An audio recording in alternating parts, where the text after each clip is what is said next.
tidak terlewat.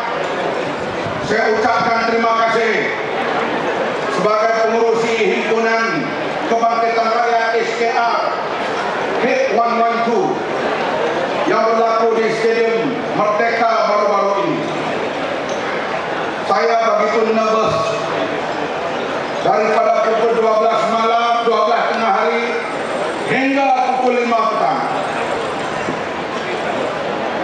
Utusan mengatakan kehadiran lebih 30,000. Pakar matematik Profesor Syahril, dia mengira di sudut gambar, foto dan sebagainya, dia mengatakan kehadiran lebih 700,000.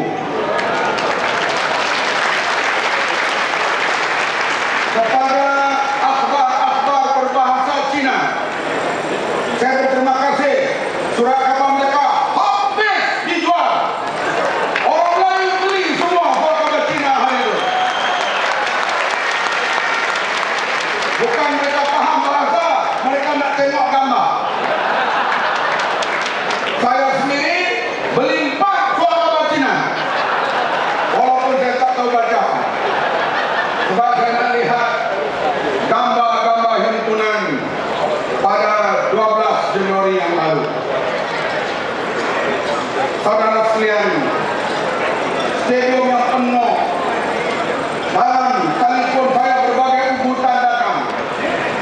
Di antaranya ugutan untuk meletuskan bom. Bayangkan dalam stadium yang rapat penuh manusia, kalau ada sebutir bom meletup, bayangkan akan berlaku stampede yang cukup dahsyat. Negara Eropah, di India berlaku begitu, mati berpuluh orang, beratus orang. Saya amat nervous daripada 12 tengah hari hingga 5 petang.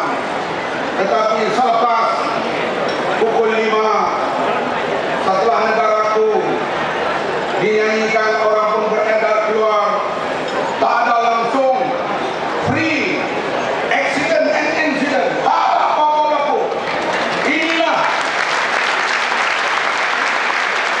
kita buktikan.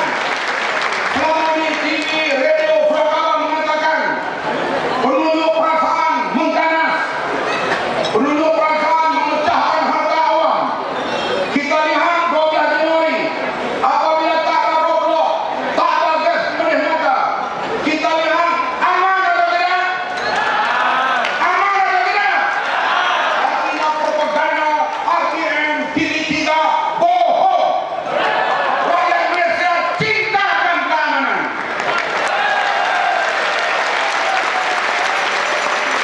Sebab itu, kepada Ketua Polis Negara IGP, semasa saya mengikuti rombongan berjumpa dengan IGP, kami memberi jaminan perhimpunan itu akan aman, tak akan berlaku sebarang kerosakan harta awam.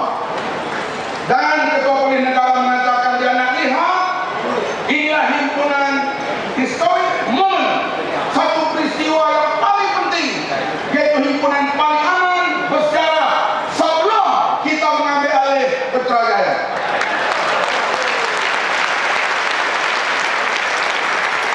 Saudara sekalian, bila tak ada gas pembersih mata, tak ada sekatan, jam pun tak berlaku, apa-apa insiden tidak berlaku,